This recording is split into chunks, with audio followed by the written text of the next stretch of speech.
apakah boleh sholat Idul Fitri yang mana imam dan makmum semuanya wanita? Memang ini belum pernah kejadian di zaman Nabi. Karena di zaman Nabi, ya makmum, kemudian imam itu memang, kalau imam dan khotibnya itu memang laki-laki semuanya.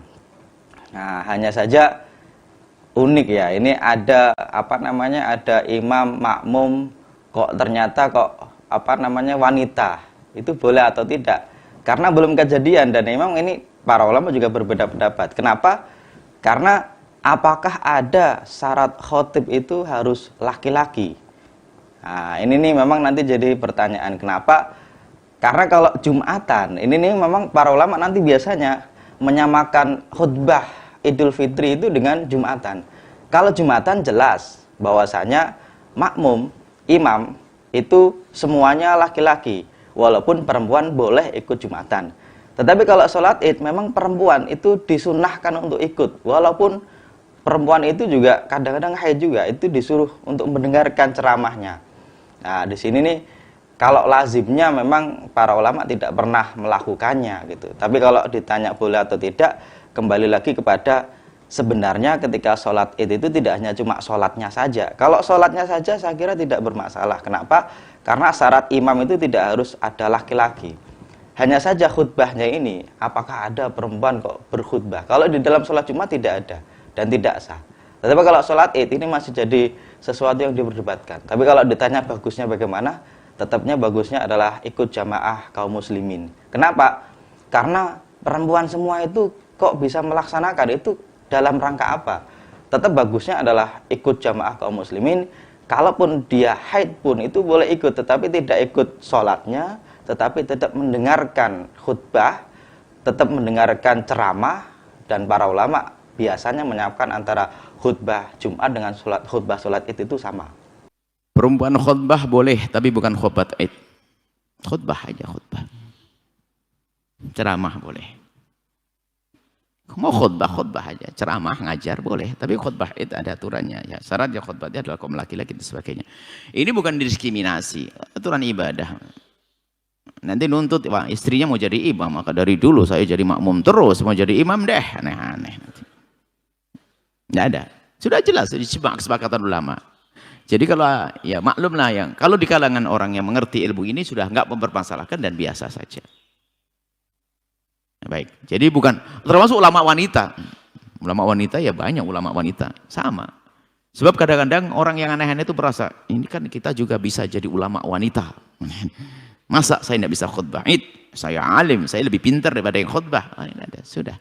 Anda buat khutbah tapi jangan hari raya Idul Fitri itu al-hasr. Tidak ada.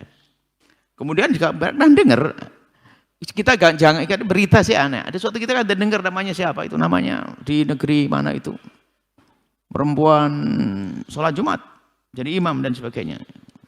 Wah, beritanya sejagat. Padahal yang sholat 4 orang. Biasa orang aneh-aneh. Kita ini orang yang punya ilmu biasa saja. Tapi kadang-kadang orang iya sih kenapa kok gak boleh khutbah Jumat? Kan dia lebih pintar. Tidak boleh jadi imam. Imam ada kan? Waktu kita dengar berita. Ada fotonya, ada laki-laki 4 atau 6 di belakangnya, perempuan jadi imam. Allah berajib. Dipikir itu maju. Ini adalah kemajuan ini adalah ijtihad ajib. Ya subhanallah ya. Wahai wanita, jangan berani-berani mengatakan agama itu tidak adil dan sebagainya. Sangat adil. Wanita itu dimuliakan. Kalau ada yang dilarang untuk wanita, juga ada dilarang untuk kaum pria, ada. Seimbang. Ada boleh untuk kaum wanita, nggak boleh untuk kaum pria. Ada boleh untuk kaum pria, nggak boleh untuk wanita. Ada banyak dalam hukum itu. Jadi jangan dianggap oh semuanya kok wanita kok jadi nggak boleh. Ini adalah termasuk tadi ya selama ini sering dengar seruan kesetaraan gender. Ini ada hubungannya dengan tadi kesetaraan gender pengen nyamakan. Mau apa? Sudah indah Islam itu membuat laki-laki imam. Paling enak Anda itu diimami, dibimbing, diarahkan dan sebagainya. Kalau genteng pecah tidak usah Anda naik genteng, biar suamimu yang naik genteng. Tidak usah pusing-pusing, sudah diberi yang terbaik kok mau pusing. Wanita. Sampai bertanya seorang sahabat Nabi, ayun nasi ahaqqu bi husni sahabati, siapakah orang yang lebih berhak untuk aku perlakukan baik ya Rasulullah? Dijawab ibumu. Siapa lagi? Ibumu. Siapa lagi? Ibumu kurang apa? Biarpun punya anak 20 bu, yang wajib ngasih nafkah suami, nggak ada berubah jadi istri, kurang apa itu? Kalau masalahnya ada suami nggak ngasih nafkah, itu bukan agama yang salah. Kurang apa lagi? Jadi kok sudahlah, masya Allah, Islam indah. Ini adalah seruan kesetaraan gender. Ya, tadi itu aneh-aneh itu yang kesetaraan gender. Itu hubungannya dengan emansipasi. Itu sebetulnya bukan pemikiran di dalam Islam. Makanya saya pun juga tidak pernah saya tidak pernah menggunakan kalimat emansipasi. Emansipasi nggak berlaku dalam kaum muslimin.